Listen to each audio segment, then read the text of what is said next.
Сәлеметсіздер ме көрермендер? Мен сіздерге бүгін тағы бір ас котлет.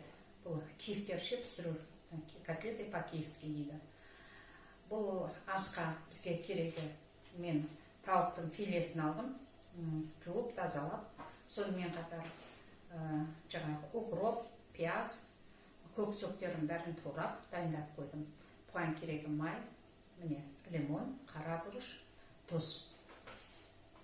Бұл котлетті жасау үшін біз бірінші майымызды көк шөптерімізбен араластырып, лимонның солығын қосып, араластырып дайындап қоюымыз керек.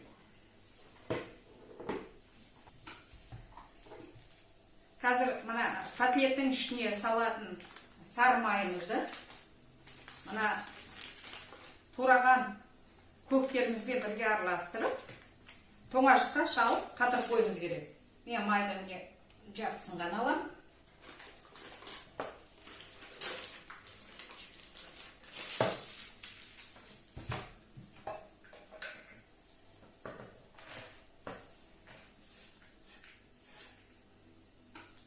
Көктерімізді салды. Енді кішкене тұздайым, себебі менің майымда тұз жоқ, тұзсыз май. Әрине қара бұрыш салам. Сонымен қатар кішкене лимонның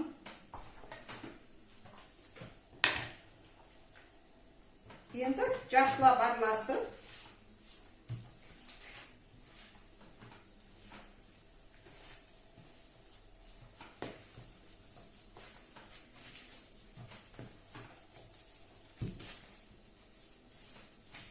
жақсылап араластырып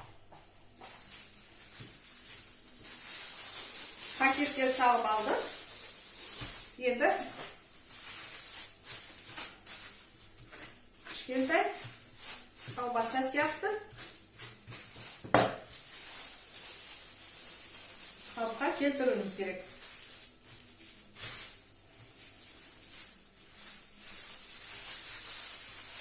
Міне орап.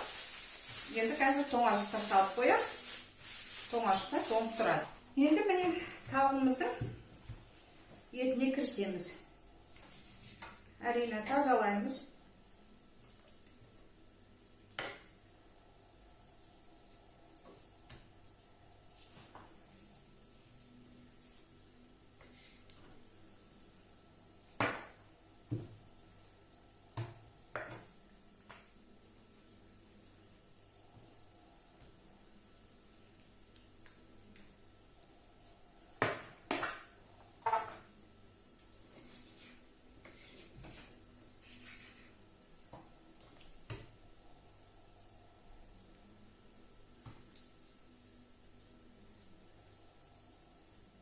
Шеміршектерін алып тастаймыз.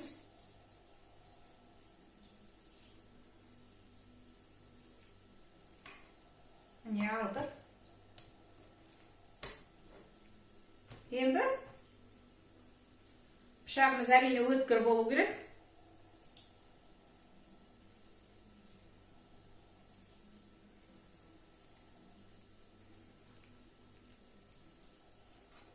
Етімізді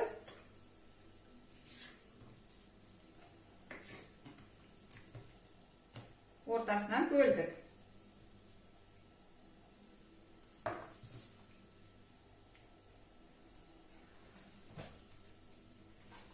Етімізді жұқартып алдық, ұрып жұқартып алдық. Енді тұздаймыз. Және қара бұрыштан себеміз.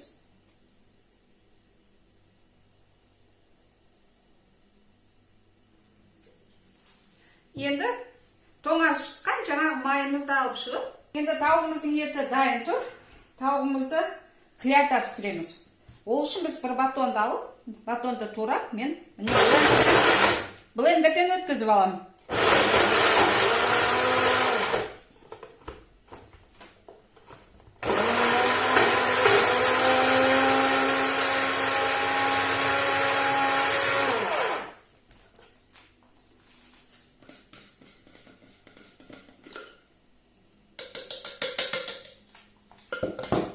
міне дайын. Енді бір батон, бұл өте жаңағы жұмсақ наннан батоннан жасадым. Енді қазір дайын.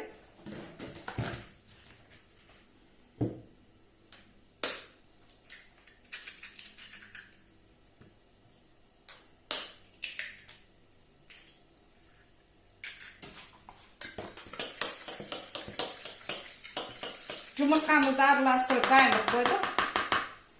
Ұнтақталған, міне батоннан жасалған ұнтақталған ұнтағымыз дайын. Міне жаңағы тоңып, міне майымыз қатып тұр. Енді алып, бұл майымызды кесіп, тауықтардың ортасына салып, ораймыз.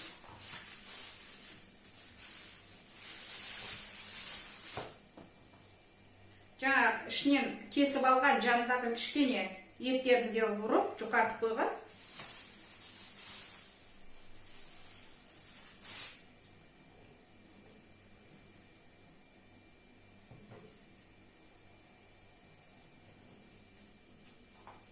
Орадым. Енді үлкеннің ортасына салып, ораймыз.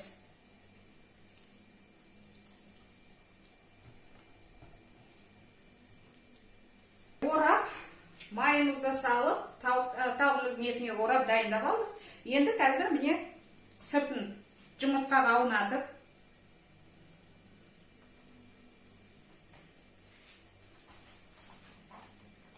енді алып барып ұнға не қыламыз.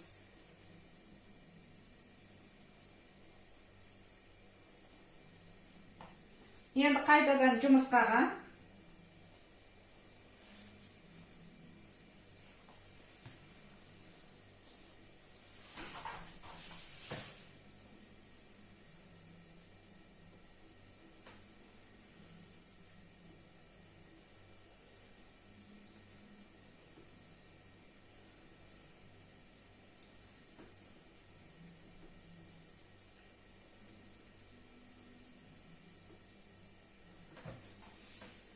тағы да жұмыртқаға, қайтадан ұнымызға,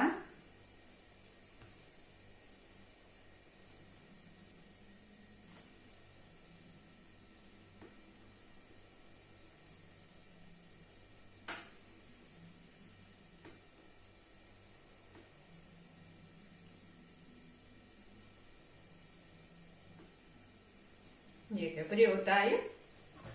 Енді екіншісін.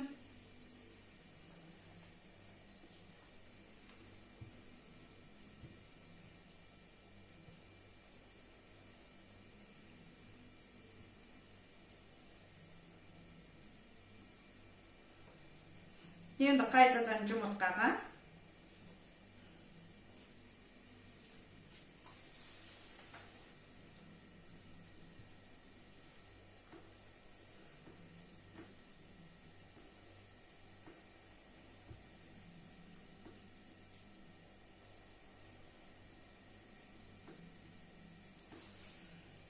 Тағы бір жұмыртқаға саламыз.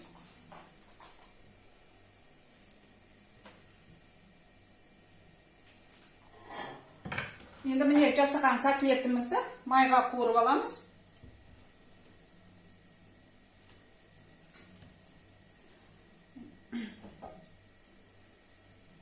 Майымыз ысыды.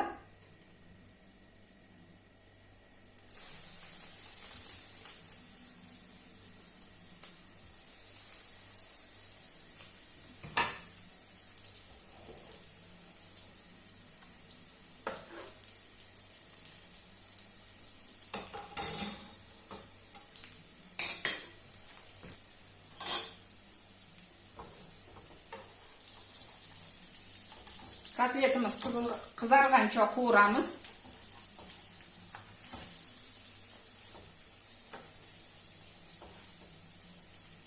Духовканы қосып қойдым. Қазір духовка қызып тұрады. Арғата біз асты үстін қызартып алғаннан кейін арғата духовкаға салып духовкада пісіреміз.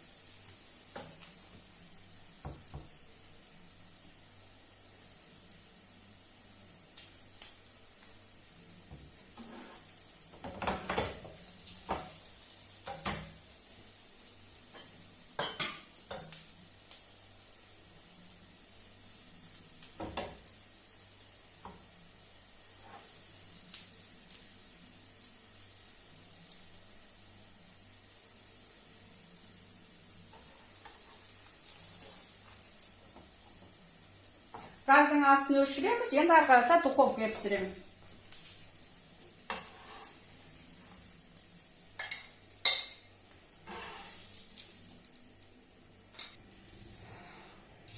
Міне котлетіміз по-киевски дайын болды. Ортасын кесіп, міне ортасын кесіп едім. Майы да. Міне. Шықты, соғыменен сөлі бөлініп жатыр. Иісі керемет. Сондықтан сіздер де жасаңыздар, менімен бірге болыңыздар.